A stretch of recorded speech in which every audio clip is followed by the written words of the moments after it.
Aku menyetir 3 jam membawa putraku, untuk memberi kejutan pada ibu mertuaku di kampung yang sedang sakit, dan suamiku yang sudah 2 hari merawatnya di sana. Tapi begitu mobilku berhenti di depan rumah, seorang tetangga, Ibu Widi, berlari menghampiriku. Wajahnya pucat pasi, tubuhnya gemetar, dia mencengkeram lenganku dan berbisik. "Tunggu, jangan masuk. Ada sesuatu yang harus kamu ketahui." Aku tidak mengerti apa yang terjadi. Sampai 15 menit kemudian, suara sirine polisi meraung-raung dan berhenti tepat di depan kami. Ternyata, sebelum ceritanya dimulai, silahkan tulis di kolom komentar dari daerah mana saja teman-teman yang menonton cerita ini. Jangan lupa like dan subscribe agar channel ini bisa semakin berkembang dan bisa mempersembahkan cerita yang lebih menarik lagi. Sudah 2 hari ponsel Rita sunyi. Sunyi yang terasa aneh dan menusuk. Suaminya, Tony, terakhir kali mengirim pesan singkat kemarin pagi. Isinya hanya 2 kata, "Ibu masih istirahat." Setelah itu, tidak ada lagi balasan untuk panggilan atau pesan-pesan cemas yang Rita kirimkan. 2 hari lalu, Tony berpamitan terburu-buru. Katanya, Ibu Siti, ibunya di kampung, sakit. Tony harus segera ke sana. Tentu saja Rita mengizinkan. Bahkan ia yang paling cemas dan menyuruh Tony untuk segera berangkat. Tapi kesunyian ini terasa tidak wajar. Rita menghela napas panjang, merapikan tepi jilbab bergonya. Di ruang tengah, Leon, putra kecil mereka yang berusia 5 tahun, sedang asyik menyusun mainan baloknya. Suara tawa kecilnya saat menara balok itu rubuh menjadi satu-satunya penyejuk di tengah kegelisahan Rita. Rita memandang putranya. Leon sangat dekat dengan neneknya. Ibu Siti adalah sosok mertua yang baik hati, tidak pernah sekalipun ia ikut campur urusan rumah tangga mereka. Ibu Siti tulus menyayangi Rita seperti putrinya sendiri, dan memuja Leon melebihi apapun. Sebuah ide tiba-tiba terlintas di benak Rita. Ide yang terasa begitu cemerlang, hingga ia tersenyum sendiri. Bagaimana jika ia menyusul Tony? Bukan hanya menyusul, tapi memberi kejutan. Ia akan membawa Leon. Ibu Siti pasti akan sangat senang melihat cucu kesayangannya. Kehadiran Leon mungkin bisa menjadi obat terbaik untuk mempercepat kesembuhan Ibu Siti. Rita tahu, Tony pasti akan terkejut. Mungkin sedikit kesal karena Rita nekat menyetir sendiri 3 jam ke kampung. Tapi rasa kesal itu pasti akan langsung hilang begitu melihat wajah bahagia Ibu Siti. Semakin dipikirkan, ide itu semakin terasa benar. Rita tidak tahan lagi terkurung dalam kegelisahan dan prasangka buruk. Ia harus melihat sendiri kondisi Ibu Siti. Ia harus memastikan suaminya juga baik-baik saja. "Leon, sayang," panggil Rita lembut. Leon mendongak, matanya yang bulat berbinar. "Iya, Ibu." "Leon mau ketemu Nenek Siti?" Senyum Leon merekah seketika. Ia melonjak berdiri, menara baloknya kembali rubuh berantakan. Mau, Ibu." "Kapan?" "Sekarang." Rita tertawa kecil. Antusiasme putranya menular. "Iya, kita siap-siap sekarang, ya. Tapi ini rahasia. Kita mau kasih kejutan buat Ayah dan Nenek Siti." "Asik. Kejutan." Leon bersorak sambil melompat-lompat. Persiapan pun dimulai dengan cepat. Rita adalah wanita yang praktis dan terorganisir. Ia tidak butuh waktu lama untuk mengemasi tas pakaian. 1 tas ransel kecil untuknya dan Leon. Ia memasukkan beberapa potong baju ganti untuk Leon, jaket tipis, mainan robot kesayangan Leon, dan beberapa camilan untuk di perjalanan. Untuk dirinya sendiri, ia hanya mengambil jilbab instan dan 1 setel pakaian ganti. Ia memeriksa dompet, memastikan surat-surat mobil lengkap. Ia juga sempat membuat beberapa potong roti lapis isi keju dan coklat, serta mengisi penuh botol air minum. Ia tidak ingin mereka kelaparan di jalan. Setengah jam kemudian, semua sudah siap. Rita mengunci pintu rumah dengan hati-hati. Ia menggandeng tangan Leon menuju mobil kecil mereka. Setelah memastikan Leon duduk tenang di kursi anak di belakang, lengkap dengan sabuk pengamannya, Rita mengambil tempat di belakang kemudi. Ia menarik napas dalam-dalam, membaca doa perjalanan, lalu menyalakan mesin mobil. Perjalanan dari kota menuju kampung Ibu Siti biasanya memakan waktu 3 jam jika lalu lintas lancar. Rita menyetir dengan konsentrasi penuh, namun hatinya dipenuhi antisipasi. Leon di belakang bernyanyi-nyanyi kecil, sesekali bertanya kapan mereka akan sampai. "Ibu, apakah Nenek Siti sakit parah?" tanya Leon tiba-tiba di tengah nyanyiannya. Hati Rita terenyuh. "Mudah-mudahan tidak, sayang. Nenek Siti cuma butuh istirahat. Makanya kita datang, biar Nenek Siti senang, terus cepat sembuh." Nanti Leon mau pijitin Nenek Siti, ujar Leon lagi dengan polos. Rita tersenyum, matanya sedikit berkaca-kaca. Pasti nenek senang sekali. Sepanjang perjalanan, Rita mencoba membayangkan bagaimana reaksi Tony dan Ibu Siti. Ia membayangkan Tony akan terbelalak kaget, lalu tersenyum lebar. Ia membayangkan Ibu Siti, yang mungkin sedang berbaring lemah, akan langsung terduduk dan merentangkan tangan saat melihat Leon berlari memeluknya. Gambaran itu menghangatkan hatinya, mengusir sisa-sisa kekhawatiran yang tadi sempat menggelayut.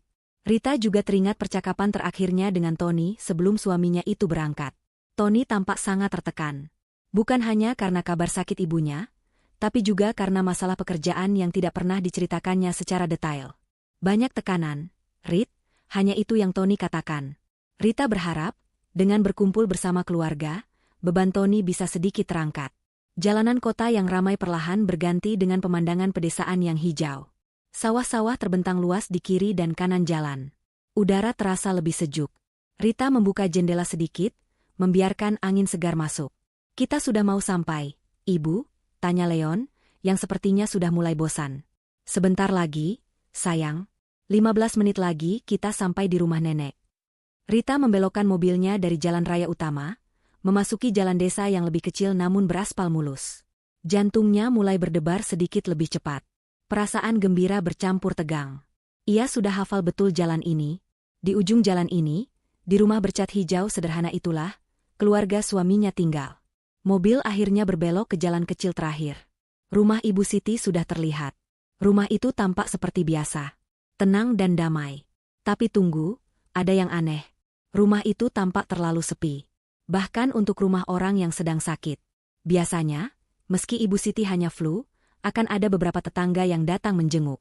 Tapi ini, terasnya kosong. Jendelanya tertutup rapat. Rita memarkirkan mobilnya tepat di depan pagar kayu yang rendah. "Kita sampai," seru Rita, mencoba terdengar ceria, meskipun sebersit keraguan mulai menyelinap di hatinya. "Hore!" Leon dengan sigap melepaskan sabuk pengamannya sendiri. "Nenek, ayah."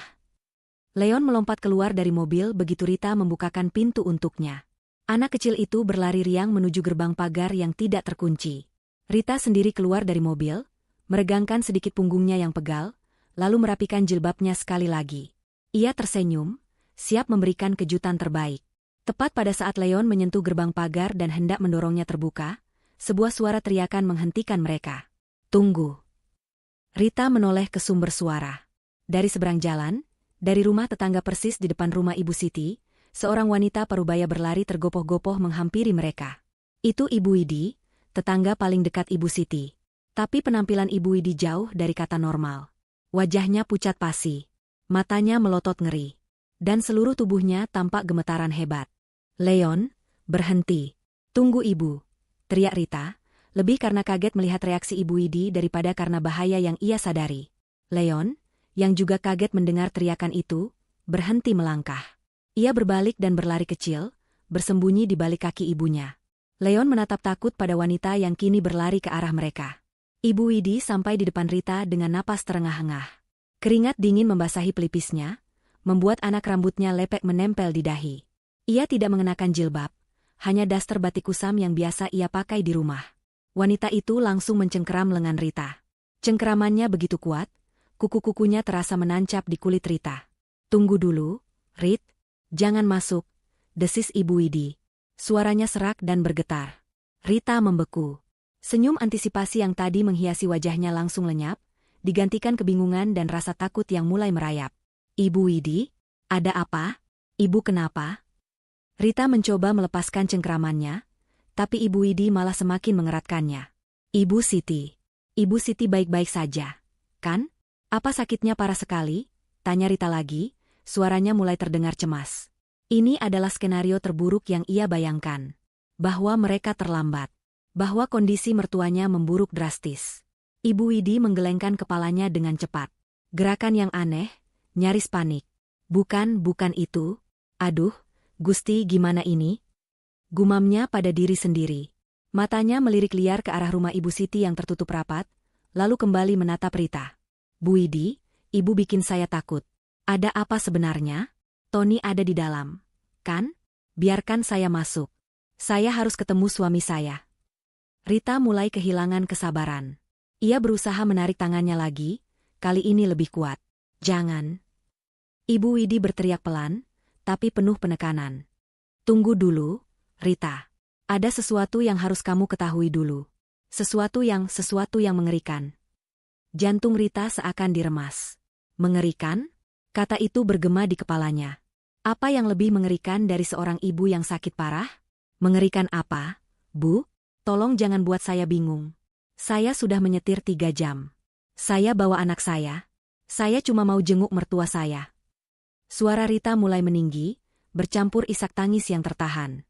Leon semakin erat memeluk kaki ibunya, ikut menangis pelan karena merasakan ketakutan ibunya. SSSST, jangan nangis, sayang, kata Rita pada Leon, tapi matanya tajam menuntut jawaban dari Ibu Widi. Ibu Widi tampak putus asa. Ia seperti sedang menimbang-nimbang kata yang tepat, tapi tidak bisa menemukannya. Pokoknya kamu percaya sama saya, ya? Jangan masuk dulu. Kita tunggu di sini sebentar. Tunggu apa? Siapa yang kita tunggu? Rita menatap rumah di depannya. Rumah mertuanya. Rumah yang biasanya hangat dan penuh tawa itu, kini tampak seperti benteng yang menyimpan rahasia gelap. Semua jendelanya tertutup gorden tebal dari dalam. Pintunya terkunci rapat. Bahkan pot-pot bunga di teras yang biasanya disirami Ibu Siti setiap pagi tampak sedikit layu. Keheningan yang menyelimuti rumah itu terasa tidak alami. Ibu Widi juga menatap rumah itu, dan tubuhnya kembali bergetar. Saya lihat kemarin. Ia memulai, tapi suaranya tercekat. Aduh, saya takut. Rit, saya takut sekali. Lihat apa, Bu? Lihat Tony? Lihat Ibu Siti? Desak Rita. Ibu Widi baru saja akan membuka mulutnya lagi, ketika sebuah suara lain memecah keheningan jalan desa yang sepi itu. Suara yang sangat tidak asing, namun sangat tidak diharapkan ada di tempat ini. Suara sirine. Awalnya pelan dan jauh, namun dengan cepat menjadi semakin keras dan memekakan telinga. Suara itu bukan hanya dari satu arah. Sepertinya ada lebih dari satu. Rita dan Ibu Widi sama-sama menoleh ke arah datangnya suara. Jantung Rita berdebar begitu kencang, rasanya seperti mau melompat keluar dari dadanya. Ini salah. Semua ini salah. Kenapa ada sirine? Bisik Rita, lebih pada dirinya sendiri. Ibu Widi tidak menjawab. Wajahnya semakin pucat, seperti selembar kertas. Ia melepaskan cengkeramannya di lengan Rita, seolah tenaganya sudah habis. Dan kemudian, mobil itu muncul. Sebuah mobil patroli polisi berbelok tajam ke jalan kecil itu, lampu birunya berkedip-kedip menakutkan di bawah sinar matahari sore. Mobil itu berhenti mendadak tepat di belakang mobil Rita, hampir menghalangi jalan. Tapi tidak berhenti sampai di situ. Di belakang mobil patroli pertama, muncul mobil kedua. Mobil yang sama. Keduanya berhenti. Pintu-pintu mobil terbuka dengan kasar. 4 orang polisi berseragam lengkap turun dari kedua mobil itu. Gerakan mereka cepat dan sigap. 2 orang langsung berlari ke arah pagar rumah Ibu Siti, memasang kuda-kuda, sementara 2 lainnya menghampiri Rita dan Ibu Widi. Rita syok. Dunia di sekelilingnya terasa berputar. Polisi? Di rumah mertuanya? Kenapa? Leon menangis semakin kencang, ketakutan melihat orang-orang berseragam itu. Rita cepat-cepat berjongkok dan memeluk putranya erat. Tidak apa-apa, sayang. Ada ibu di sini? Tidak apa-apa, bisik Rita, mencoba menenangkan Leon, padahal ia sendiri gemetar hebat. Seorang petugas yang tampak paling senior, dengan wajah tegas dan kumis tebal, berhenti di depan mereka. Matanya menatap tajam pada Ibu Widi. Ibu Widi, Anda yang melaporkan kejadian? Tanyanya dengan suara berat dan datar. Ibu Widi mengangguk lemah. Bibirnya bergerak tanpa suara, sebelum akhirnya ia bisa berbisik. Iya, Pak. Saya. Siapa wanita ini? Tanya petugas itu lagi, kali ini menunjuk arah Rita yang masih memeluk Leon. Ini Rita, Pak. Ini menantunya Bu Siti. Istrinya Tony, jelas Ibu Widi, suaranya masih bergetar hebat. Dia baru saja sampai, Pak. Dia tidak tahu apa-apa. Kasihan. Petugas itu memandang Rita. Tatapannya sedikit melembut, ada sebersih terasa iba di matanya, tapi profesionalismenya tetap terjaga. Ibu, tolong tenang, ya. Kami harus melakukan pemeriksaan. Pemeriksaan apa, Pak? Suara Rita nyaris tak terdengar. Suami saya, Tony, ada di dalam. Ibu mertua saya sedang sakit. Ada apa ini sebenarnya? Petugas itu tidak menjawab pertanyaan Rita. Ia berbalik ke arah rekan-rekannya yang sudah siaga di depan pagar. Apa ada pergerakan di dalam? Tidak ada, Komandan. Sepi, jawab salah satu petugas. Petugas senior itu kembali menatap Rita. Ibu, apa suami Anda ada di dalam rumah saat ini? Rita mengangguk ragu. Seharusnya begitu, Pak. Dia pamit 2 hari lalu mau menjenguk ibunya yang sakit. Seharusnya mereka berdua ada di dalam. Petugas itu menghela napas. Baik. Ibu dan anak ibu, tolong mundur. Menjauh dari rumah ini, biar kami yang urus. Tapi, Pak.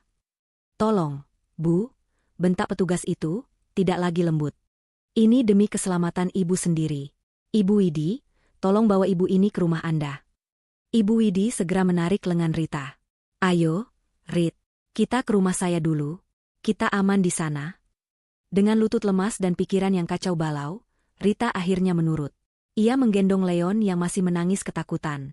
Sambil berjalan mundur menjauhi rumah itu, matanya tidak pernah lepas dari pintu depan yang masih tertutup rapat. Tepat saat ia sampai di seberang jalan, ia melihat sesuatu yang membuatnya nyaris pingsan. Petugas polisi yang tadi berjaga di pagar, kini sedang bersiap mendobrak pintu itu. Suara, brak, yang memekakan telinga itu membuat Rita terlonjak hebat. Jantungnya serasa melompat ke tenggorokan. Itu adalah suara kayu yang dipaksa pecah, gema dari pintu depan rumah mertuanya yang kini didobrak paksa. Leon menjerit di pelukannya, menyembunyikan wajahnya di dada Rita. Rita sendiri ingin menjerit, tapi tidak ada suara yang keluar. Ia hanya bisa memeluk Leon lebih erat, tubuhnya gemetar hebat, matanya terpaku pada pintu yang kini terbuka menganga. 2 petugas polisi masuk dengan cepat, menghilang ke dalam kegelapan rumah. 2 lainnya berjaga di luar, 1 di teras, 1 lagi di dekat pagar, senjata mereka terhunus di samping tubuh. Keheningan yang menyusul setelah suara dobrakan itu terasa lebih menakutkan. Tidak ada suara teriakan. Tidak ada suara perlawanan. Tidak ada suara apapun.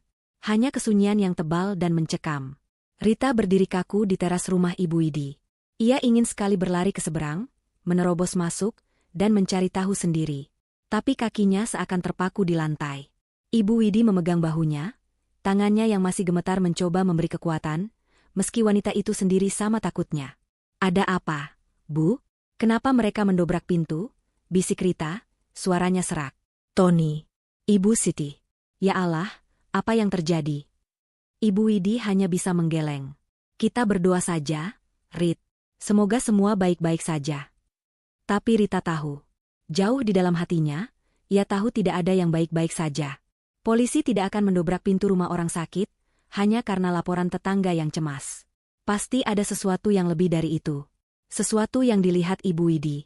Sesuatu yang begitu mengerikan sampai Ibu Widi tidak berani mengatakannya, dan memilih menelepon polisi. Pikiran Rita berkecamuk. Apa Tony dalam bahaya? Apa ada perampok di dalam? Apa Ibu Siti pingsan dan Tony tidak bisa membuka pintu? Satu persatu skenario buruk melintas di kepalanya, masing-masing lebih menakutkan dari sebelumnya. Ia mencoba mengingat pesan terakhir Tony. Ibu masih istirahat. Pesan itu terasa begitu dingin sekarang. Waktu terasa berjalan merangkak. Setiap detik terasa seperti 1 jam. Rita menghitung napasnya, mencoba menenangkan Leon yang masih sesenggukan di pelukannya. Nggak apa-apa, sayang. Ibu di sini. Sebentar lagi ayah keluar. Bisiknya, meski ia sendiri tidak yakin dengan kata-katanya. 10 menit. 15 menit. Tidak ada yang keluar. Rita mulai gelisah. Kenapa lama sekali, Bu? Apa yang mereka lakukan di dalam? Tepat saat ia mengatakan itu, salah satu petugas yang berjaga di teras menerima panggilan di radionya. Ia berbicara pelan, lalu mengangguk. Beberapa saat kemudian, 2 petugas yang tadi masuk ke dalam akhirnya muncul kembali di ambang pintu. Mereka berjalan pelan. Wajah mereka tidak menunjukkan apa-apa. Lalu, petugas senior yang tadi berbicara pada mereka, sang komandan, keluar paling akhir. Ia berhenti sejenak di teras, memandang berkeliling, lalu berjalan lurus menyeberangi jalan, menghampiri Rita dan Ibu Widi. Jantung Rita berdebar begitu kencang. Inilah saatnya. Jawaban atas semua ini. Pak, bagaimana, Pak? Rita tidak bisa menahan diri. Ia maju selangkah, Leon masih dalam gendongannya. Suami saya, Tony, ibu mertua saya, mereka ada di dalam, kan? Mereka baik-baik saja. Komandan itu berhenti 1 meter di depannya. Ia melepaskan topinya sejenak, mengusap wajahnya yang tampak lelah, lalu menatap Rita dengan tatapan yang sulit diartikan. Ada rasa iba di sana, tapi juga ketegasan yang dingin. "Ibu Rita, harap tenang," katanya dengan suara berat. "Sebaiknya kita bicara di dalam rumah Ibu Widi." "Tidak," potong Rita. "Saya tidak mau kemana-mana sebelum Bapak bilang apa yang terjadi." "Di mana suami saya?" Petugas itu menghela napas panjang. Ia tahu tidak ada gunanya menunda. "Kami sudah melakukan pemeriksaan menyeluruh ke setiap ruangan di rumah itu." "Lalu?" desak Rita. "Rumah itu kosong, Bu." Dua kata itu menghantam Rita seperti palu godam. Kosong. Dunianya seakan berhenti berputar. Udara terasa terisap dari paru-parunya. "Kosong?" ulangnya, suaranya nyaris tak terdengar. "Apa maksud Bapak kosong?" "Tidak mungkin. Saya kesini mau jenguk Ibu Siti yang sakit. Tony ada di sana merawatnya. Tidak mungkin kosong." "Maaf, Bu. Tapi itu kenyataannya," kata petugas itu lagi, suaranya tetap datar. "Tidak ada suami Anda. Tidak ada ibu mertua Anda. Tidak ada siapa-siapa. Rumah itu bersih. Bahkan tidak ada tanda-tanda ada orang sakit yang sedang dirawat." Rita menggelengkan kepalanya, menolak untuk percaya. "Bapak pasti salah lihat. Mungkin mereka di kamar mandi. Mungkin mereka di gudang belakang. Atau mungkin..." "Kami sudah periksa, Bu," potong komandan itu dengan tegas, menghentikan histeria Rita. "Setiap sudut. Di bawah tempat tidur, di dalam lemari, gudang, loteng, kamar mandi. Tidak ada seorang pun. Rumah ini sudah ditinggalkan setidaknya selama beberapa jam." Tapi. Rita kehabisan kata-kata. Air matanya mulai menggenang. Ini tidak masuk akal. Jika rumah ini kosong, kemana Tony pergi? Kenapa dia berbohong? Dan kenapa Ibu Widi menelepon polisi? Lalu kenapa Ibu Widi? "Justru itu masalahnya, Bu," kata komandan itu, nadanya berubah serius. "Suami ibu memang tidak ada di rumah. Tapi dia jelas berbohong tentang alasan ibunya tidak ada di rumah." Rita menatapnya bingung. "Maksud Bapak?" Petugas itu tidak menjawab. Ia malah memberi isyarat pada salah satu anak buahnya yang masih di seberang jalan. Petugas itu mengangguk, lalu masuk kembali ke dalam rumah. Beberapa saat kemudian, ia keluar membawa sebuah kantong bukti transparan. Di dalamnya, ada sebuah bingkai foto. Petugas itu menyerahkannya pada komandan. Komandan itu mengangkat kantong bukti tersebut di depan Rita. "Kami menemukan ini di lantai kamar Ibu Siti. Sepertinya terjatuh dari meja nakas." Rita menyipitkan matanya. Itu adalah foto Ibu Siti. Tapi, bukan foto Ibu Siti yang sedang sakit. Di foto itu, mertuanya tampak sehat, ceria, dan sangat bugar. Beliau mengenakan batik terbaiknya dan tersenyum lebar ke kamera. Latar belakangnya, itu bukan kamar tidur. Itu adalah terminal bandara yang ramai. Di tangan Ibu Siti, tergenggam sebuah paspor dan selembar kertas yang jelas terlihat seperti tiket pesawat. "Ibu mertua Anda tidak sakit, Bu Rita," kata komandan itu dengan suara pelan namun menusuk. "Kami sudah memeriksanya. Foto ini sepertinya baru diambil beberapa hari lalu. Dan kami sudah mengonfirmasi dengan data imigrasi dan maskapai penerbangan. Ibu Siti terbang ke Singapura. Tanggal keberangkatannya kemarin pagi." Rita terhuyung. Ia nyaris jatuh jika Ibu Widi tidak sigap memegangnya. Tidak sakit. Keluar negeri. Kemarin pagi. 3 fakta itu berputar-putar di kepalanya, menciptakan sebuah badai kebingungan dan rasa ngeri. Tony berbohong. Ia berbohong tentang ibunya. Sebuah kebohongan besar yang direncanakan. Lalu, bisik Rita, bibirnya gemetar. Kalau Ibu Siti tidak di sini, dan Tony tidak di sini, untuk apa dia berbohong? Dan apa yang dilihat Ibu Widi? Komandan itu menatap Ibu Widi, lalu kembali ke Rita. "Saya rasa, itu yang harus kita bicarakan sekarang." Di dalam ruang tamu kecil di rumah Ibu Widi terasa pengap. Rita duduk di kursi kayu sederhana, masih menggendong Leon yang akhirnya tertidur karena lelah menangis. Tubuhnya ada di sana, tapi pikirannya melayang entah kemana. Ibu Widi telah meletakkan segelas teh hangat di meja depannya, tapi Rita bahkan tidak meliriknya. Uapnya yang mengepul perlahan menipis, sama seperti sisa-sisa kewarasan yang Rita rasakan. Komandan polisi itu duduk di kursi di seberangnya. Wajahnya tetap tegas. "Ibu Rita, saya tahu ini berat. Tapi kami butuh kerja sama Ibu. Kami harus tahu apa yang sebenarnya terjadi." Rita mengangkat kepalanya. Matanya bengkak dan merah.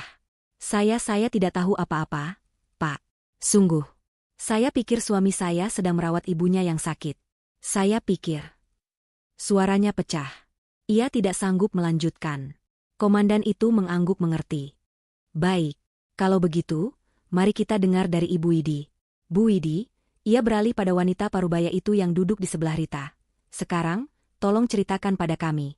Pelan-pelan. Dari awal, apa yang Ibu lihat? Ibu Widi menarik napas dalam-dalam. Wajahnya masih pucat, tapi ia tampak lebih tenang sekarang karena ada polisi di sisinya. Baik, Pak, mulainya dengan suara bergetar. Kejadiannya mulai 2 hari lalu. Sore hari. Persis saat Tony datang.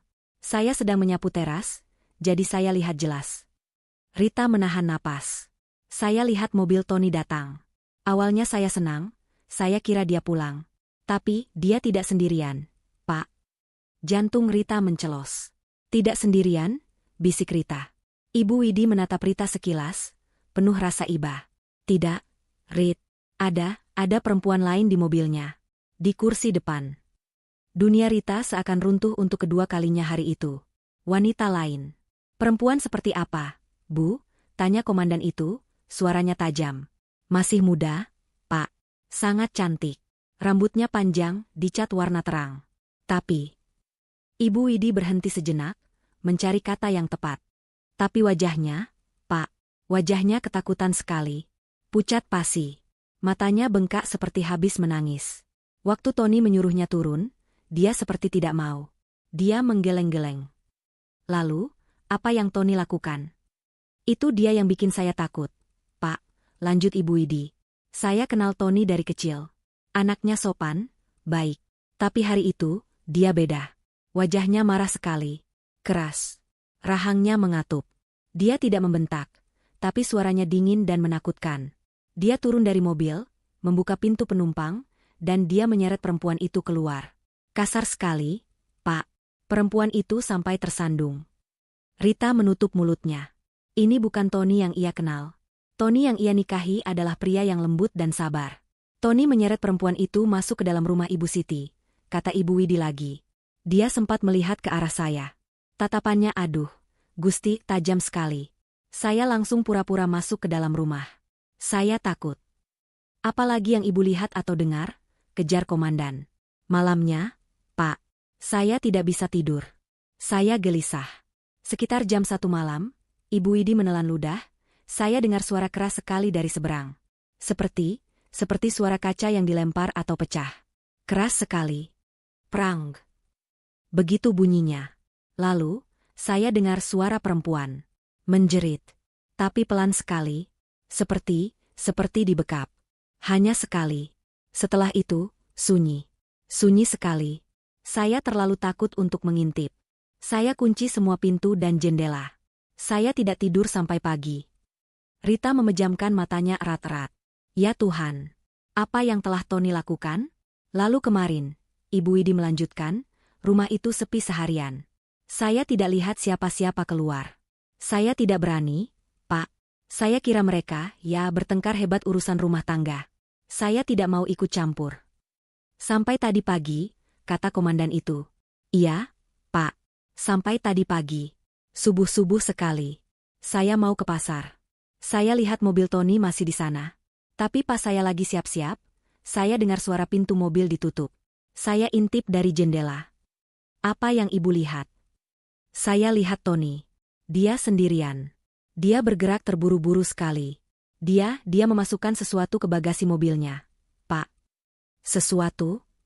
Sebuah koper, kata Ibu Widi, suaranya mengecil. Tapi koper yang sangat besar, Pak. Koper yang paling besar yang pernah saya lihat. Warna hitam. Dan kelihatannya berat sekali. Tony sampai bungkuk-bungkuk mengangkatnya masuk ke bagasi. Dia harus mendorongnya kuat-kuat. Rita merasakan mual yang hebat naik ke tenggorokannya. Koper besar. Berat. Setelah suara kaca pecah dan jeritan tertahan. Setelah itu, kata Ibu Widi, Tony langsung masuk mobil dan pergi. Cepat sekali. Dia bahkan tidak menutup pagar rumah. Dia ngebut. Saya punya firasat sangat buruk. Pak, saya merasa ada yang tidak beres.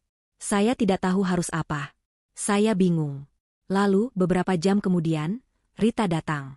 Bawa Leon. Kelihatan senang sekali. Wajahnya bahagia mau kasih kejutan. Ibu Widi menatap Rita, air matanya akhirnya mengalir. Saya tidak tega, Rit. Saya tidak bisa biarkan kamu dan Leon masuk rumah itu. Saya tidak tahu ada apa di dalam. Tapi saya tahu itu bukan hal baik. Makanya saya lari. Dan makanya tadi saya telepon polisi. Ruangan itu hening sejenak. Hanya suara napas Leon yang teratur dan isak tangis tertahan Ibu Widi yang terdengar.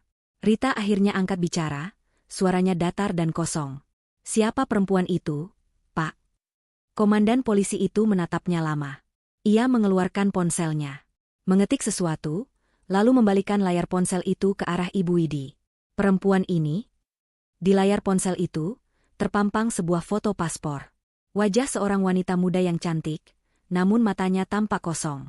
Rambutnya panjang, persis seperti yang digambarkan Ibu Widi. Ibu Widi menyipitkan mata, lalu mengangguk cepat. Iya, Pak, benar. Ini dia perempuan itu. Persis. Komandan itu menarik ponselnya kembali. Ia menghela napas berat, seolah sedang bersiap menyampaikan berita terburuk. Bu Rita, Ibu harus kuat, katanya. Ini yang sebenarnya terjadi. Dan ini jauh lebih rumit dari yang Ibu bayangkan. Perempuan itu namanya Mawar. Lanjutnya, dia dan suami Ibu, Tony, mereka adalah rekan bisnis. Rekan bisnis? Ulang Rita, bingung. Tony bekerja sebagai manajer keuangan di perusahaan ekspor. Setahunya, Tony tidak punya rekan bisnis bernama Mawar. Bukan bisnis biasa, Bu, kata komandan itu. Mereka berdua adalah buronan. Mereka sedang kami lacak karena terlibat dalam kasus penipuan investasi skala besar. Korbannya puluhan orang. Kerugiannya miliaran rupiah. Rita ternganga. Penipuan? Tony? Tidak mungkin, Pak. Suami saya. Kami sudah melacak mereka selama berminggu-minggu. Komandan itu melanjutkan, tidak membiarkan Rita menyangkal. Mereka sangat licin. Kami duga, mereka kabur ke sini, ke kampung ini, untuk bersembunyi. Tempat ini sepi dan tidak ada yang curiga. Potongan-potongan teka-teki itu mulai tersusun di kepala Rita, membentuk sebuah gambaran yang mengerikan. Jadi, Ibu Siti. Benar. Suami Ibu sengaja menyuruh ibunya pergi ke luar negeri. Diberi tiket liburan gratis, jelas komandan. Agar rumah ini kosong. Agar dia bisa bersembunyi dengan aman bersama Mawar dan uang hasil penipuan mereka. Tapi mereka bertengkar, kata Rita, teringat cerita Ibu Widi. Suara kaca pecah jeritan. Wajah komandan itu mengeras.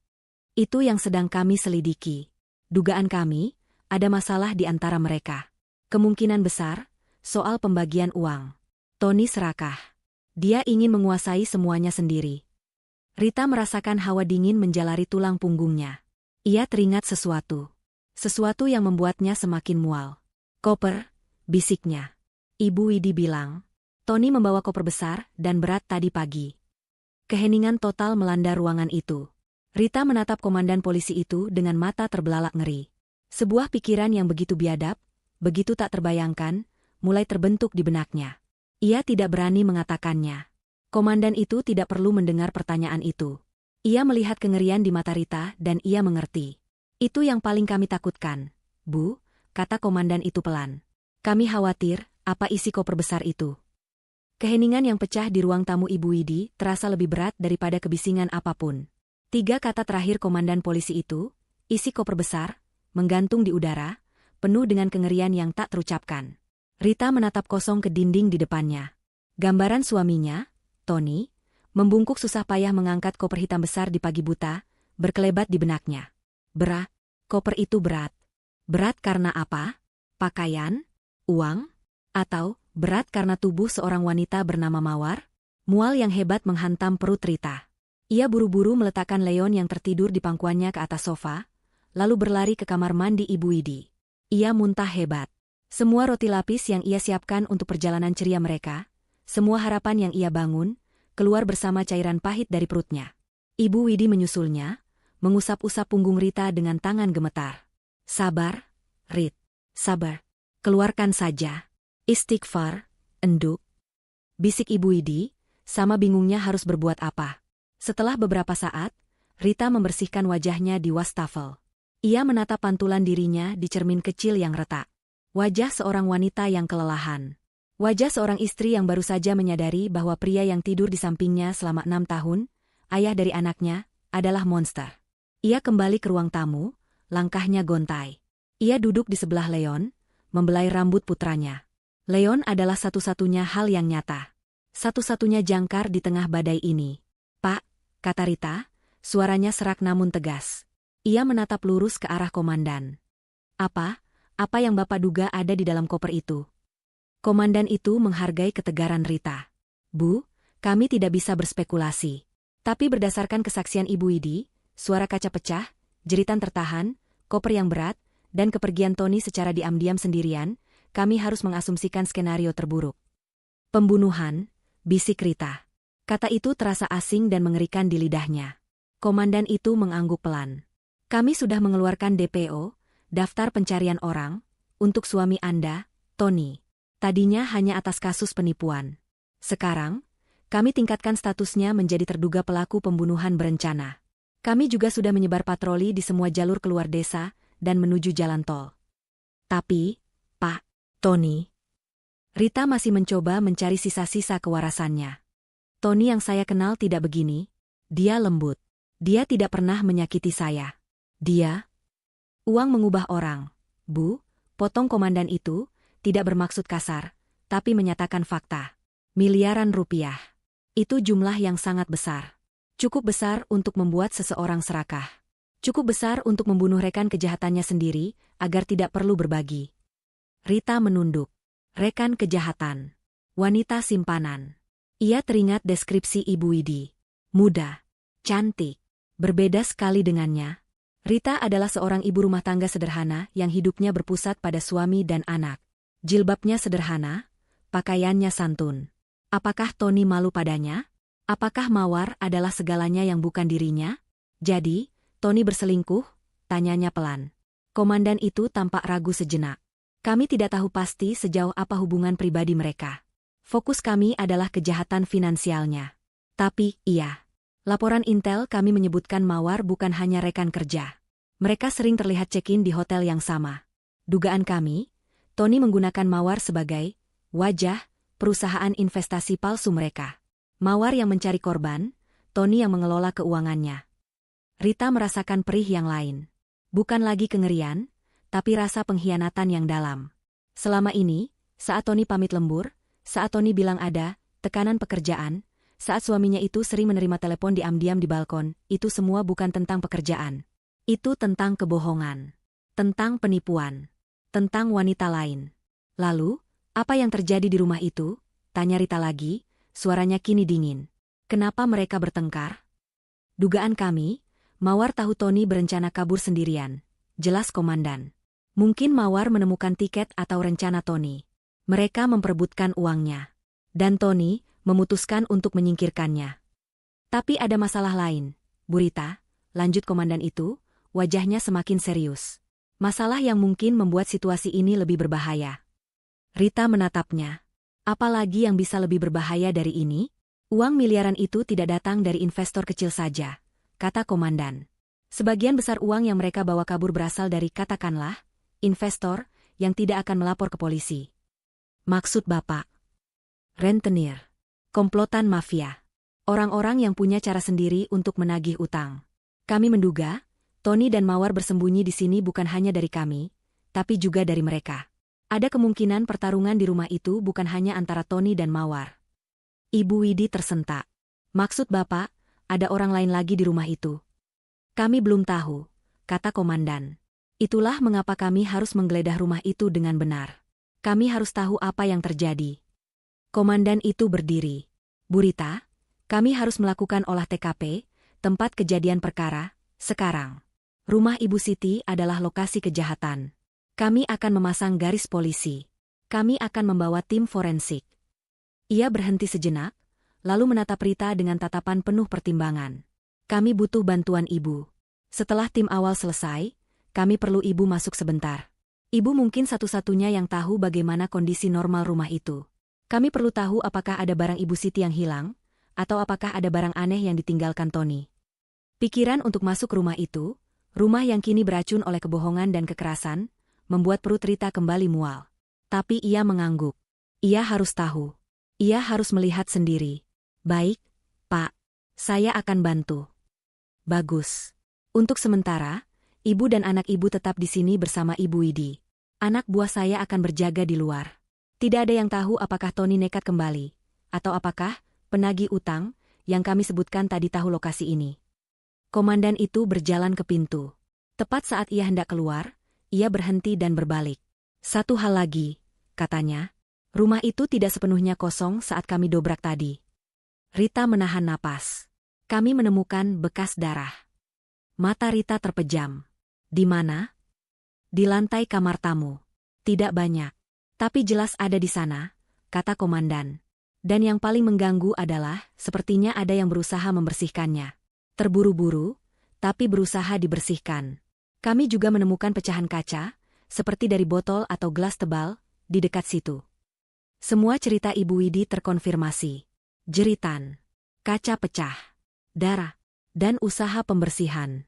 Itu adalah jejak-jejak perbuatan Tony. Komandan itu akhirnya keluar, membiarkan Rita sendirian dengan pikirannya yang hancur. Ia menatap Leon yang tidur pulas, tidak menyadari bahwa dunianya baru saja jungkir balik. Ia harus kuat. Bukan untuk dirinya. Bukan untuk pria yang telah mengkhianatinya. Tapi untuk anak kecil tak berdosa yang sedang tidur di sampingnya ini. 1 jam berlalu bagai dalam mimpi buruk. Rita menghabiskan waktu itu dengan berdiam diri di rumah Ibu Widi, mendengarkan suara-suara dari seberang jalan. Suara mobil tim forensik yang datang. Suara percakapan pelan namun tegas dari para petugas. Suara jepretan kamera. Setiap suara itu bagaikan paku kecil yang ditancapkan ke dalam hatinya. Leon sudah bangun.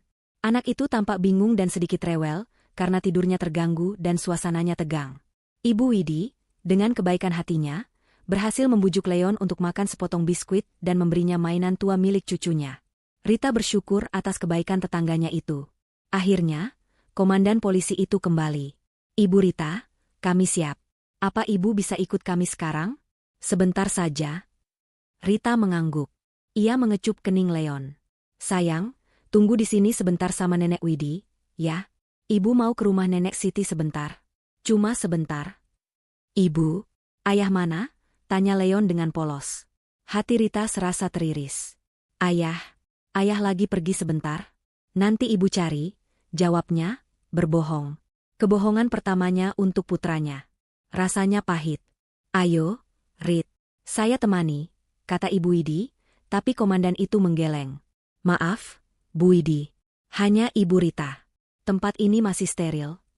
Rita menarik napas panjang, merapikan jilbabnya, dan berjalan keluar. Garis polisi kuning hitam sudah terbentang melintasi pagar rumah mertuanya. Rumah bercat hijau yang dulu terasa hangat itu, kini tampak sinis dan mengancam. Seorang petugas membuka garis polisi itu untuknya. Rita melangkah masuk, kakinya terasa berat seperti timah.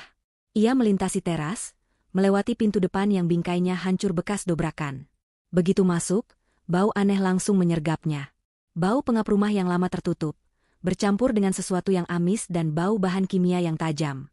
Seperti pembersih lantai, tapi digunakan terlalu banyak. Ruang tamu tampak berantakan. Bantal sofa terlempar ke lantai. Sebuah vas bunga pecah di sudut.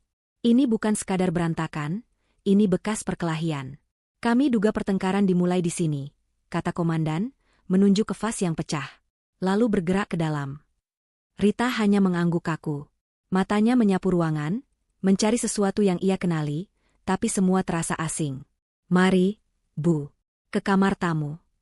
Kamar tamu terletak di bagian belakang rumah, di sebelah dapur. Kamar ini biasanya rapi karena jarang dipakai. Tapi saat Rita masuk, ia langsung merasakan hawa dingin. Berbeda dengan ruang tamu, kamar ini justru sangat rapi. Terlalu rapi. Tempat tidurnya diselimuti bed cover dengan sempurna, seolah tidak pernah ada yang tidur di sana. Lantainya bersih mengilap. Lihat, kata komandan. Ia menunjuk seorang petugas forensik yang berjongkok di dekat tempat tidur. Petugas itu menyinari lantai dengan senter khusus. Cahaya ungu itu memperlihatkan sesuatu yang tidak terlihat dengan mata telanjang. Sapuan samar di lantai keramik. Darah, kata komandan itu pelan. Sudah dibersihkan. Dia, Tony, mencoba membersihkannya dengan pemutih atau pembersih lantai yang kuat. Itu sebabnya baunya sangat tajam. Dia pikir dia bisa menghilangkan jejaknya. Rita menelan ludah, membayangkan Tony berlutut di lantai itu, menggosok darah mawar dengan panik. Kami menemukan pecahan kaca di bawah lemari. Seperti botol parfum yang tebal, lanjut petugas itu. Mungkin itu yang digunakan untuk memukul. Rita merasa pusing. Ia mundur selangkah, bersandar ke dinding, mencoba mengatur napas. Jilbabnya terasa mencekik leher. Apa ada yang ibu kenali? Barang mawar? Atau barang Tony? Tanya komandan. Rita menggeleng. Saya tidak tahu. Kamar ini selalu seperti ini. Matanya menyapu sekeliling kamar yang steril itu. Di atas meja nakas, hanya ada lampu tidur dan sebuah jam weker tua. Di atas lemari, kosong. Di bawah tempat tidur, mata Rita terpaku pada celah sempit antara lantai dan kolong ranjang. Di kegelapan itu, di dekat dinding, ada sesuatu. Sesuatu yang seharusnya tidak ada di sana. Pak, bisik Rita, jarinya menunjuk. Di bawah ranjang. Di sana. Komandan itu memberi isyarat. Petugas forensik segera berjongkok. Ia menyinari kolong ranjang. Benar saja. Jauh di belakang, terdorong hingga nyaris menempel ke dinding, ada sebuah benda kecil. Warnanya merah muda. Petugas itu mengambil alat penjepit panjang dari tasnya. Dengan hati-hati, ia mengulurkan tangannya dan menjepit benda itu. Saat ditarik keluar, jantung Rita berhenti berdetak. Itu sebuah buku harian kecil. Bersampul bludru merah muda murahan, dengan gambar menara Eiffel yang berkilauan. Gembok kecilnya yang berbentuk hati, rusak. Tercongkel paksa. Buku itu jelas bukan milik Ibu Siti. Komandan mengambil alih buku itu dengan tangan bersarung. Ini jelas milik korban, gumamnya. Ia membukanya dengan hati-hati. Halaman-halamannya dipenuhi tulisan tangan wanita yang rapi dan meliuk-liuk. Sebagian besar adalah catatan biasa. Tapi kemudian, tulisan itu berubah. Menjadi lebih kasar, terburu-buru, dan penuh coretan. Komandan itu membalik ke halaman-halaman terakhir. Ia membacanya dalam diam, alisnya berkerut. Pak, tanya Rita, tidak tahan. Komandan itu mengangkat wajahnya. Dugaan kita benar semua. Dengarkan ini. Ia berdeham, lalu membacakan entry terakhir. Tanggalnya adalah kemarin. 3 hari yang lalu, aku tidak percaya.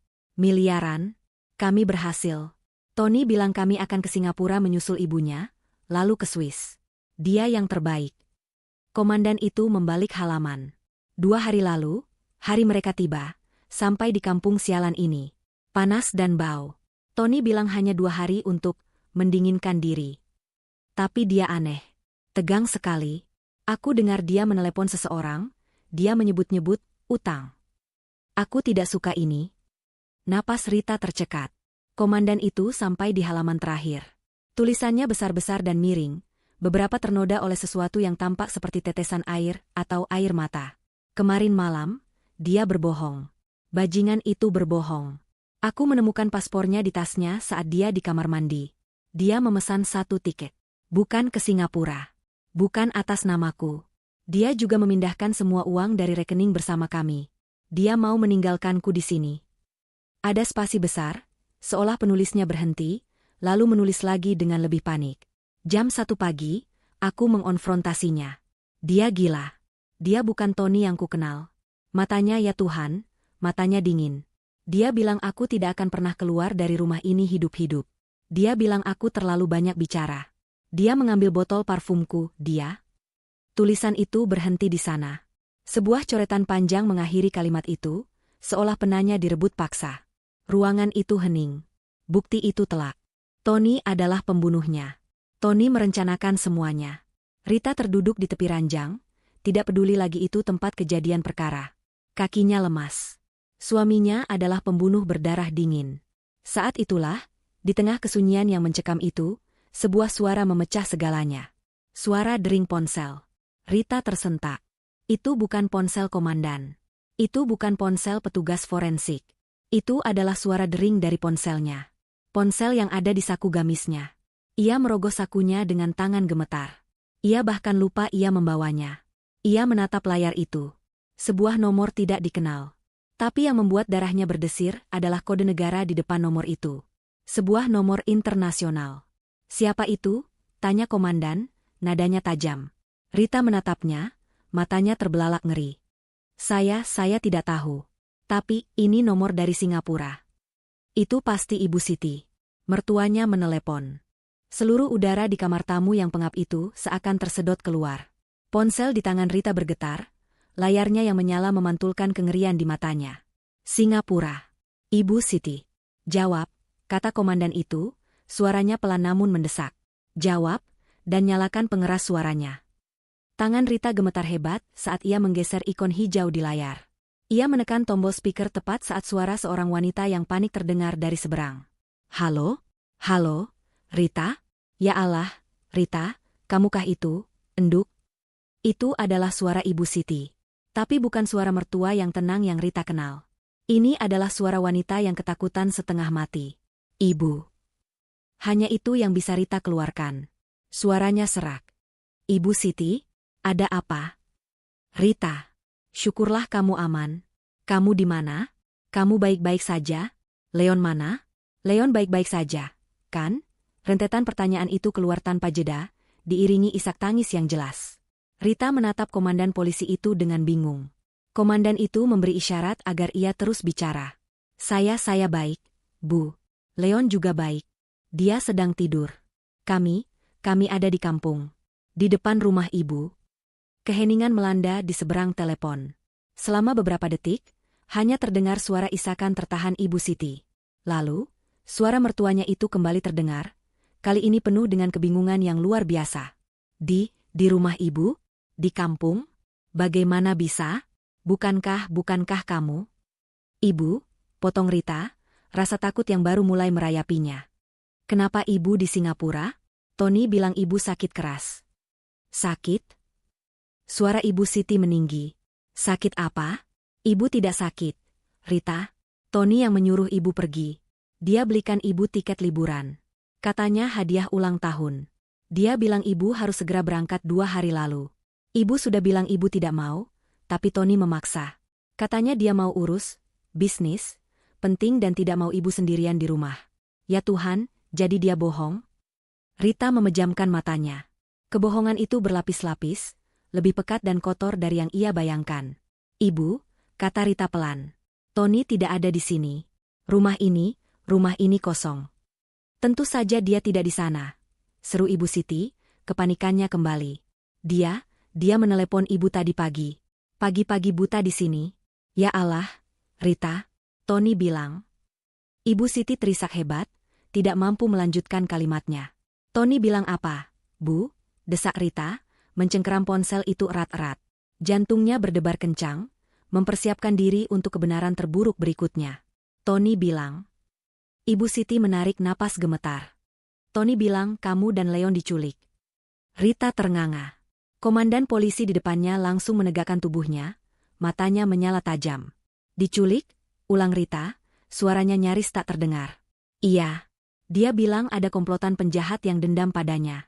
Mereka menculik kamu dan Leon dari rumah. Mereka minta uang tebusan. Isak tangis Ibu Siti meledak.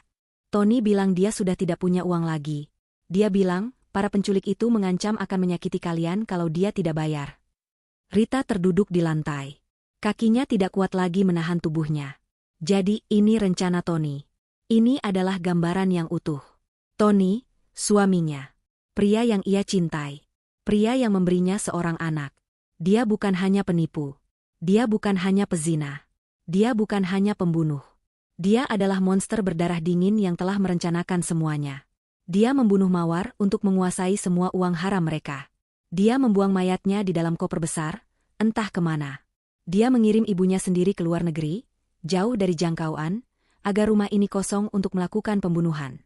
Dan sekarang bagian terakhir dari rencananya terungkap. Dia menjadikan istri dan anaknya sendiri sebagai umpan. Rita menatap kosong ke dinding di depannya. Ia menyadari sesuatu yang membuat darahnya membeku. Tony tidak tahu ia akan menyusul ke kampung. Rencana, penculikan, itu pasti sudah ia siapkan. Jika Rita tidak pernah datang ke kampung, apa yang akan Tony lakukan? Apakah dia akan benar-benar menculik mereka? Apakah dia akan menggunakan mereka sebagai alasan untuk memeras ibunya sendiri? Tony tidak pernah berniat kembali pada mereka. Bagi Tony, Rita dan Leon adalah beban. Aset yang bisa digunakan sekali, lalu dibuang. Ya Tuhan, bisik Rita. Air matanya mengalir tanpa suara. Bukan air mata kesedihan. Ini air mata kemarahan. Lalu dia minta apa? Bu? Tanya Rita, suaranya kini dingin dan datar. Emosinya telah mati. Dia minta ibu transfer semua uang tabungan ibu. Raung Ibu Siti di telepon. Semua tabungan hari tua ibu. Dia berikan nomor rekening, dia bilang itu rekening penculiknya. Dia bilang cepat. Bu, cepat, sebelum mereka menyakiti Leon. Ya Allah, ibu panik. Ibu sudah di depan bank dari tadi. Tapi ibu ragu. Ibu tidak tahu, makanya ibu coba telepon kamu dulu, tapi tidak bisa. Ibu baru ingat kamu punya nomor cadangan. Ya Allah, Rita. Jadi ini semua bohong? Tony menipu ibunya sendiri? Antagonis sebenarnya bukanlah Mawar. Antagonis sebenarnya bukanlah komplotan mafia yang mengejar mereka. Antagonis sebenarnya adalah Tony. Suaminya sendiri. Komandan polisi itu mengambil alih. Ia memberi isyarat agar Rita diam. Ibu Siti, kata komandan itu dengan suara tenang dan berwibawa. Nama saya Inspektur Rahmat. Saya dari kepolisian. Tolong ibu dengarkan saya baik-baik. Keheningan di seberang sana. Hanya terdengar napas kaget Ibu Siti. Ibu Siti, Anda tidak boleh mentransfer uang itu sepeser pun. Mengerti? Lanjut Inspektur Rahmat. Rita dan Leon aman. Mereka bersama kami. Mereka tidak diculik. Polisi? Aman? Tapi Tony. Tony telah membohongi Anda, kata Inspektur Rahmat, suaranya tegas. Dia terlibat dalam kasus kriminal yang sangat serius. Kami sedang memburunya. Dia tidak hanya membohongi Anda tentang liburan. Dia tidak hanya membohongi Anda tentang penculikan. Dia terlibat dalam banyak hal. Inspektur Rahmat tidak perlu menyebut kata pembunuhan. Ibu Siti sudah bisa merasakannya. Raungan kesedihan dan keputusasaan yang keluar dari telepon itu adalah suara seorang ibu yang menyadari bahwa putra yang ia lahirkan dan besarkan adalah seorang penjahat. Inspektur Rahmat menunggu dengan sabar hingga isak tangis itu sedikit mereda. Ibu Siti, kami butuh bantuan Anda. Tony tidak tahu ibu sudah bicara dengan kami. Dia tidak tahu Rita ada di sini. Dia mengira rencananya berjalan lancar. Dia sedang menunggu uang ibu. Kita bisa menggunakan ini. Kita bisa menangkapnya. Suasana di rumah Ibu Widi telah berubah total. Rumah sederhana itu kini berfungsi sebagai pos komando sementara. Inspektur Rahmat berbicara di radionya, memberi perintah dengan cepat dan pelan. Timnya menyebar di sekitar desa, menutup jalur-jalur tikus. Rita duduk di sofa, memeluk Leon yang menatap bingung pada kesibukan orang-orang berseragam. Ibu Widi membuatkan kopi kental untuk para petugas. Tangannya masih sedikit gemetar. Rita sudah selesai menangis. Yang tersisa kini hanyalah kedinginan yang menusuk. Ia telah menipu dirinya sendiri selama bertahun-tahun, mengabaikan tanda-tanda kecil, lembur yang terlalu sering, ketidakhadiran emosional Tony. Ia menerima semua itu atas nama cinta. Kini, cinta itu telah berubah menjadi abu. Inspektur Rahmat berjongkok di depannya. Bu Rita, Tony adalah orang yang serakah dan panik. Itu kombinasi berbahaya, tapi juga bisa kita manfaatkan. Dia membunuh Mawar demi uang. Dia memeras ibunya sendiri demi uang. Uang adalah kelemahannya. Dia tidak akan lari sebelum dia mendapatkan uang dari Ibu Siti. Apa rencana Bapak? Tanya Rita, suaranya mantap. Kita akan pancing dia keluar, kata Inspektur Rahmat. Kita akan biarkan dia percaya bahwa dia akan mendapatkan uangnya. Kita akan menggunakan Ibu Siti. Ponsel Rita kembali berdering. Kali ini, nama Ibu Siti yang muncul. Inspektur Rahmat sudah mengaturnya. Panggilan tadi kini disadap dan direkam secara resmi. Sekarang, kata Inspektur Rahmat. Jawab. Biarkan Ibu Siti yang bicara. Katakan padanya untuk mengikuti rencana. Dia harus terdengar panik, takut, dan bingung. Dia tidak perlu berakting. Rita mengangguk. Ia mengangkat telepon itu. Ibu. Rita. Suara Ibu Siti terdengar lagi, masih gemetar. Pak Inspektur sudah jelaskan.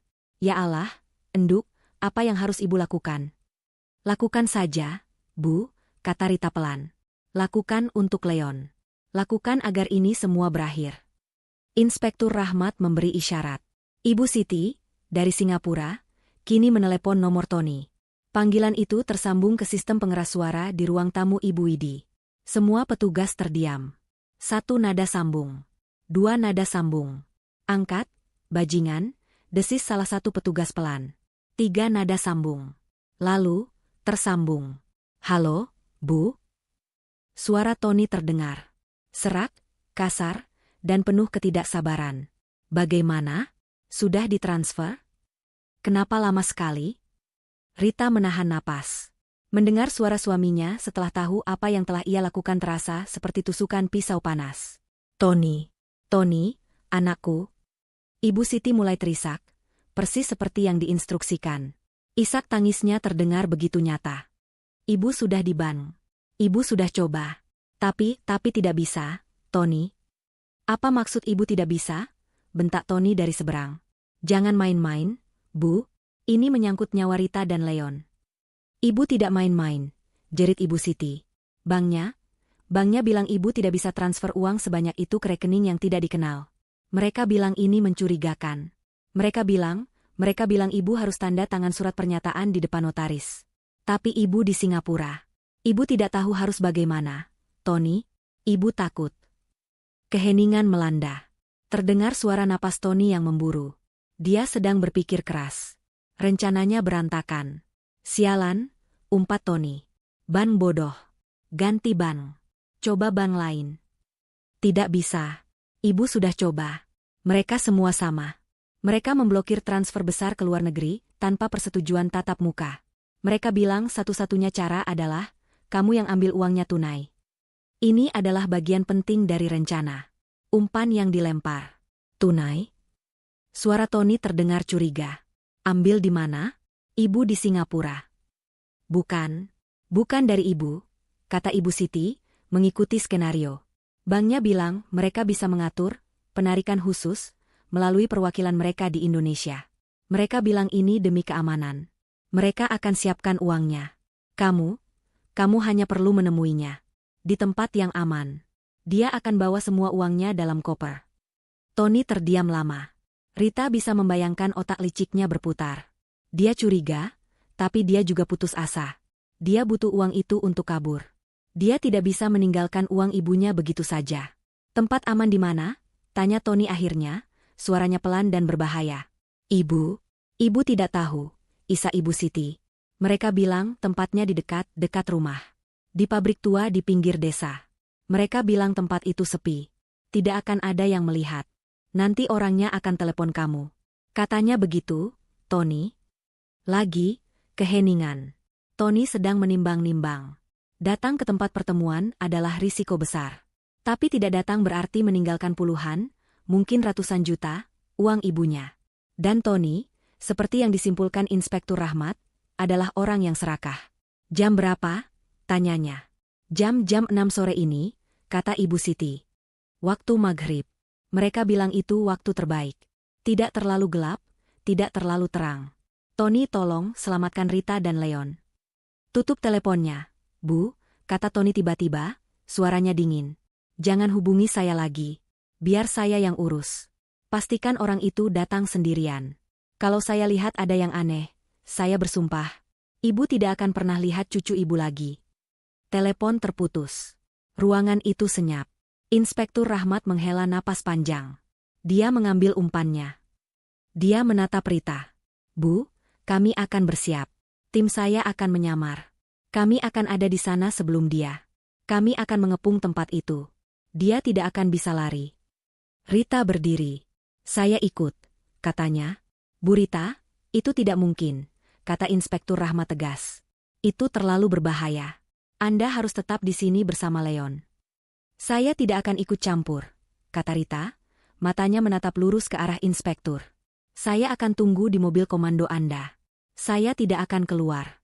Tapi saya harus ada di sana. Saya harus melihat wajahnya saat dia sadar bahwa permainannya sudah selesai. Inspektur Rahmat menatap wanita di depannya. Wanita berhijab yang beberapa jam lalu datang untuk memberi kejutan, kini telah berubah. Ada baja dalam tatapannya. Baik, kata Inspektur Rahmat setelah berpikir sejenak. Anda boleh ikut. Tapi Anda tidak boleh keluar dari mobil apapun yang terjadi. Mengerti? Saya mengerti.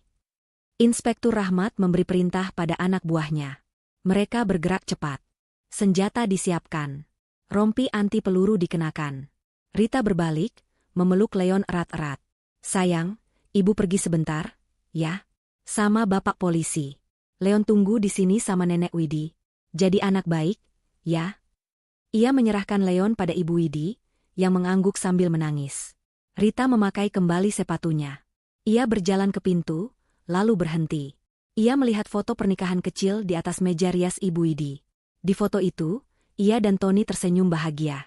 Ia membuang muka, lalu melangkah keluar, bergabung dengan para petugas yang bersiap menuju konfrontasi terakhir di pabrik tua itu. Langit di ufuk barat mulai memerah, menebarkan semburat jingga dan ungu yang biasanya tampak indah, namun sore itu terasa begitu mencekam. Angin bertiup pelan, membawa suara adzan maghrib yang menggema dari masjid desa. Suara itu, yang biasanya membawa kedamaian, kini terdengar seperti musik pengiring untuk sebuah drama terakhir. Rita duduk di kursi belakang sebuah van tanpa jendela yang diparkir tersembunyi di balik rimbunnya rumpun bambu, sekitar 200 meter dari gerbang pabrik tua. Van itu adalah pos komando bergerak. Di dalamnya, beberapa monitor menyala, menampilkan gambar buram dari kamera tersembunyi yang telah dipasang tim Inspektur Rahmat di sekitar titik pertemuan. Udara di dalam van terasa panas dan pengap, dipenuhi bau keringat dan ketegangan. Inspektur Rahmat duduk di kursi depan, di samping operator radio. Semua tim siaga. Target diperkirakan tiba kapan saja. Ingat, jangan ada gerakan sampai saya beri aba-aba. Tim Elang, bagaimana visual dari posisi Anda? Sebuah suara berdesis dari radio. Tim Elang siaga. Visual jelas ke titik pertemuan. Belum ada pergerakan. Rita meremas tangannya di pangkuan. Jantungnya berdebar begitu kencang, hingga ia takut suaranya terdengar di tengah kesenyapan van. Ia seharusnya takut. Tapi yang ia rasakan lebih dari itu. Itu adalah campuran aneh antara kengerian, kemarahan, dan sebuah tekad dingin yang baru ia temukan dalam dirinya. Ia datang untuk melihat akhir dari sandiwara ini. Ia datang untuk melihat wajah pria yang telah menghancurkan hidupnya saat topengnya terlepas. Pabrik tua itu adalah bangunan peninggalan zaman Belanda yang sudah puluhan tahun terbengkalai. Dindingnya retak-retak, ditumbuhi lumut dan tanaman liar. Gerbang besinya berkarat parah. Itu adalah tempat yang sempurna untuk transaksi gelap, tempat di mana jeritan pun akan ditelan oleh keheningan.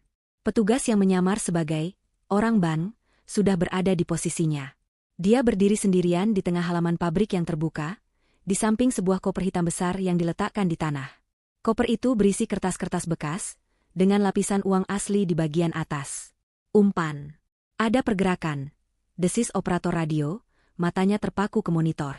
Sebuah sepeda motor. Dari arah jalan setapak belakang. Bukan dari jalan utama. Dia licik, gumam Inspektur Rahmat.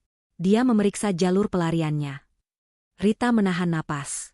Di salah satu monitor, sebuah titik gelap muncul. Sebuah sepeda motor bebek tua tanpa lampu depan. Pengendaranya mengenakan helm full face hitam dan jaket jeans kusam. Dia berhenti di kegelapan, di balik pilar yang roboh, mengamati. Selama 5 menit yang terasa seperti selamanya, pria itu tidak bergerak. Dia hanya duduk di atas motornya. Mesinnya dimatikan, mengamati petugas yang menyamar itu. Petugas itu, sesuai instruksi, mulai terlihat gelisah. Dia melihat jam tangannya, mengusap wajahnya, berpura-pura tidak sabar. Akhirnya, pria itu bergerak. Dia turun dari motornya. Dia tidak melepas helmnya.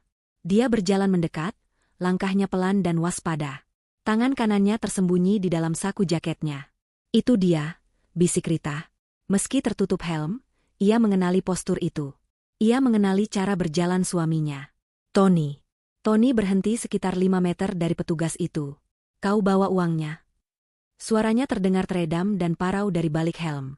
Saya bawa, jawab petugas itu, suaranya dibuat sedikit gemetar. Ada di koper ini, semua tunai. Seperti permintaan. Buka kopernya, perintah Tony, tangan kanannya masih di dalam saku. Bos saya bilang, saya harus lihat jaminannya dulu. Di mana wanita dan anak itu? Tony tertawa. Tawa yang kering dan mengerikan. Kau pikir kau bisa bernegosiasi denganku? Buka kopernya. Sekarang. Atau kau tidak akan pernah keluar dari tempat ini. Petugas itu perlahan berjongkok, tangannya bergerak ke arah gembok koper. Ini adalah sinyalnya. Sekarang, teriak Inspektur Rahmat ke radionya. Dalam sepersekian detik, kekacauan meletus. Lampu sorot berkekuatan tinggi dari berbagai penjuru menyala serentak, mengubah halaman pabrik yang temaram itu menjadi terang benderang seperti siang hari. Polisi, jangan bergerak. Angkat tangan. 20-an petugas berseragam hitam, yang tadinya bersembunyi di balik reruntuhan dan rumput tinggi, muncul serentak. Moncong senjata mereka semua terarah pada satu titik. Pada Tony. Tony membeku, terkejut seperti rusa yang terperangkap lampu sorot.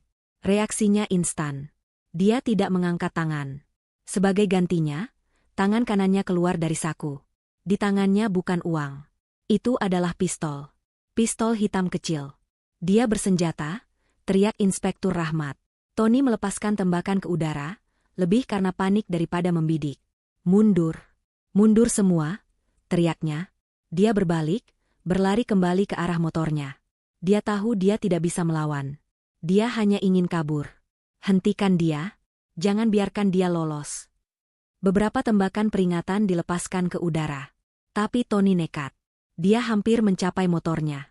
Tembak ban motornya, perintah Inspektur Rahmat. Suara tembakan tajam terdengar, dan ban belakang motor bebek itu meletus seketika. Tony tersandung. Dia kehilangan keseimbangan dan jatuh terjerembab di tanah berlumpur. Pistol di tangannya terlepas, terlempar beberapa meter jauhnya.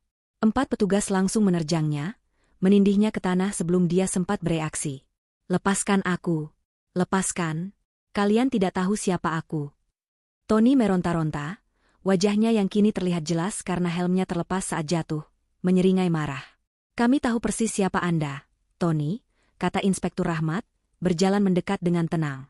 Van yang ditumpangi Rita bergerak maju, berhenti tepat di tepi halaman yang terang benderang itu. Pintu samping terbuka. Rita berdiri di sana, menatap pemandangan itu. Suaminya, ayah dari anaknya, tergeletak di lumpur, wajahnya kotor, tangannya diborgol ke belakang. Mata Tony menyapu kerumunan petugas. Dan kemudian, matanya bertemu dengan mata Rita. Seketika, amarah di wajahnya lenyap, digantikan oleh keterkejutan. Lalu, dengan kecepatan yang mengerikan, topeng itu kembali terpasang. Wajahnya berubah menjadi cemas dan penuh kelegaan palsu. Rita, sayang, teriaknya, mencoba bangkit duduk meski ditahan oleh lutut petugas. Syukurlah kamu baik-baik saja. Ya Tuhan, aku kira mereka. Rita hanya menatapnya. Dingin. Rita, ini salah paham. Tony mulai panik, menyadari tatapan dingin istrinya. Orang-orang ini, mereka menculikmu. Aku di sini untuk menyelamatkanmu. Aku membawa uang. Percayalah padaku, sayang. Rita melangkah turun dari van. Kakinya mantap menjejak tanah. Dia berjalan pelan melintasi halaman, tidak peduli pada tatapan para petugas. Dia berhenti tepat di depan suaminya yang terduduk di lumpur. Cukup, Mas, kata Rita, suaranya pelan, namun terdengar jelas di tengah keheningan pasca penangkapan. Permainanmu sudah selesai. Wajah Tony berubah. Wajah memelas itu hilang, digantikan oleh kebencian murni saat ia sadar ia tidak bisa lagi memanipulasinya. Kau yang menjebakku, desisnya. Kau, wanita bodoh. Seharusnya kau apa, Tony? Sebuah suara serak terdengar dari kegelapan di dekat gerbang. Semua orang menoleh. Seorang wanita melangkah terhuyung-huyung ke dalam cahaya. Pakaiannya compang-camping dan kotor. Sebelah lengannya digendong dengan kain sobek yang berlumuran darah kering. Wajahnya bengkak dan memar, tapi matanya menyala-nyala penuh dendam. Itu Mawar. Dia tidak mati. Rita tersentak. Inspektur Rahmat pun tampak terkejut. 3 bulan berlalu. Musim berganti. Langit yang dulu kelabu oleh kebohongan dan ketakutan kini perlahan mulai membiru kembali. Ruang sidang itu penuh sesak. Rita duduk di barisan depan, tepat di belakang jaksa penuntut. Jilbab birunya yang tenang tampak kontras dengan suasana tegang di ruangan berpendingin udara itu. Di sampingnya, Ibu Widi duduk, menggenggam tangannya erat. Sengaja datang jauh-jauh dari kampung untuk memberi dukungan. Di seberang ruangan, di kursi pesakitan, duduklah Tony. Pria itu kini jauh dari citra suami sukses atau penjahat licik. Dia mengenakan kemeja tahanan oranye yang pudar. Wajahnya tirus, matanya cekung, dan rambutnya mulai menipis. Dia tampak seperti pria yang kalah. Sidang itu adalah formalitas. Bukti-bukti terlalu kuat untuk dibantah. Ada kesaksian Mawar, yang menceritakan segalanya dari awal penipuan hingga malam percobaan pembunuhan itu. Buku harian Mawar menjadi bukti kunci, menceritakan teror yang ia alami. Ada kesaksian Ibu Siti, yang dibacakan melalui sambungan video dari Singapura, menceritakan dengan pilu bagaimana putranya sendiri memerasnya dengan kebohongan penculikan. Lalu, ada kesaksian Rita. Saat namanya dipanggil, Rita berjalan dengan tenang ke depan. Dia bersumpah di atas kitab suci. Selama 1 jam penuh, dia menceritakan semuanya. Bukan sebagai korban yang menangis, tapi sebagai seorang saksi yang menceritakan fakta. Dia menceritakan tentang 2 hari kesunyian itu. Tentang perjalanan penuh harap membawa Leon. Tentang peringatan gemetar Ibu Widi. Tentang rumah yang kosong. Dan tentang panggilan telepon dari Singapura yang membongkar segalanya. Dia tidak pernah menatap Tony. Tidak sekalipun. Tony, sebaliknya, tidak pernah berhenti menatapnya. Tatapannya adalah campuran antara benci, penyesalan palsu, dan keputusasaan. Palu diketuk. Hakim membacakan putusannya. Tony terbukti bersalah atas semua dakwaan. Penipuan investasi, penggelapan, pencucian uang, pemerasan, dan percobaan pembunuhan berencana terhadap Mawar. Menjatuhkan hukuman penjara seumur hidup. Suara palu yang diketuk sekali lagi terasa seperti penutup sebuah babak yang kelam. Ibu Widi menangis haru. Rita hanya memejamkan matanya sejenak, menarik napas dalam-dalam, lalu mengembuskannya perlahan. Beban yang selama ini ia pikul di pundaknya terasa terangkat. Tony mengamuk. Dia meneriakkan kutukan pada hakim, pada jaksa, dan terutama pada Rita. "Kau yang seharusnya dipenjara, pelacur," teriaknya, sebelum akhirnya diseret keluar oleh penjaga. Rita bahkan tidak bergeming. Kata-kata itu tidak lagi bisa menyakitinya. Di luar gedung pengadilan, wartawan sudah menunggu. Rita, digandeng oleh Inspektur Rahmat yang datang untuk memberi selamat, berjalan menembus kerumunan. "Saya hanya ingin pulang," katanya pelan saat ditanya perasaannya. "Saya ingin memeluk anak saya." Mawar sendiri mendapat hukuman yang jauh lebih ringan. 5 tahun penjara, dipotong masa tahanan. Dia terbukti bersalah dalam kasus penipuan, tapi statusnya sebagai saksi kunci dan korban percobaan pembunuhan memberinya keringanan yang signifikan. Keadilan, dalam bentuknya yang aneh, telah ditegakkan. 2 minggu setelah putusan sidang, ada tamu di pintu kontrakan kecil yang baru Rita sewa di pinggir kota. Saat Rita membukanya, ia terkejut. Ibu Siti berdiri di sana, tampak 10 tahun lebih tua. Uban di rambutnya semakin banyak. Dia membawa 1 tas koper kecil. "Ibu," bisik Rita. "Rita," enduk. Ibu Siti langsung berlutut, memeluk kaki Rita. "Maafkan ibu, maafkan Tony, anak ibu. Ibu gagal mendidiknya. Ibu malu. Maafkan." Tangisnya meledak. Hati Rita luluh. Ia segera berjongkok, mengangkat tubuh rapuh mertuanya. "Bangun, Bu. Jangan begini. Ibu tidak salah apa-apa." Rita memapah Ibu Siti masuk. Ini adalah pertama kalinya mereka bertemu langsung sejak hari mengerikan itu. Mereka duduk di sofa kecil, berhadapan. "Rumah di kampung sudah ibu jual," kata Ibu Siti pelan, setelah tangisnya reda. "Ibu tidak sanggup tinggal di sana lagi." Semua tetangga membicarakan tentang Tony. "Lalu ibu mau kemana?" tanya Rita cemas. Ibu Siti menatapnya dengan mata tuanya yang sembab. "Ibu tidak punya siapa-siapa lagi, Rita. Bolehkah ibu tinggal di sini? Ibu bisa bantu jaga Leon. Ibu bisa masak, bersih-bersih. Ibu hanya ingin dekat dengan cucu ibu satu-satunya." Rita menatap wanita di depannya. Wanita ini adalah korban, sama seperti dirinya. Korban dari kebohongan dan keserakahan pria yang sama. Rita tersenyum tipis. "Tentu saja, Bu. Ini juga rumah ibu." 6 bulan kemudian. Pantai sore itu ramai oleh angin laut yang sejuk. Leon, kini hampir 6 tahun, berlari-lari riang di atas pasir basah, mengejar buih ombak. Tawa renyahnya terdengar lepas, tanpa beban. Tidak jauh dari sana, di atas tikar pandan, 2 wanita duduk mengawasinya. "Leon, jangan jauh-jauh, nanti bajumu basah semua," teriak Ibu Siti, sambil tersenyum. "Biarkan saja, Bu," kata Rita, tertawa kecil. "Nanti bisa ganti. Biarkan dia senang." Rita kini bekerja di sebuah butik jahit lokal. Hijab yang ia kenakan kini lebih berwarna, seperti hidupnya yang baru. Ibu Siti tinggal bersamanya, menjadi nenek penuh waktu untuk Leon. Mereka telah menjual sisa harta Tony yang tidak disita negara, mobil kecil yang dibeli dengan uang halal Rita, dan menggunakan uang penjualan rumah Ibu Siti untuk memulai hidup baru. Kehidupan mereka sederhana. Jauh dari kata mewah. Tapi damai. Penuh kejujuran. "Terima kasih, ya, Rit," kata Ibu Siti tiba-tiba, matanya menatap ke laut. Untuk apa, Bu? Untuk semuanya. Kamu sudah memaafkan Ibu. Kamu mau menerima Ibu. Padahal, Ibu ini ibunya. SSSST, potong Rita lembut. Ia menggenggam tangan mertuanya yang mulai keriput. Ibu adalah neneknya Leon. Dan Ibu adalah keluarga saya. Leon berlari kembali ke arah mereka, wajahnya berseri-seri, tangannya menggenggam sesuatu. Ibu, nenek, lihat.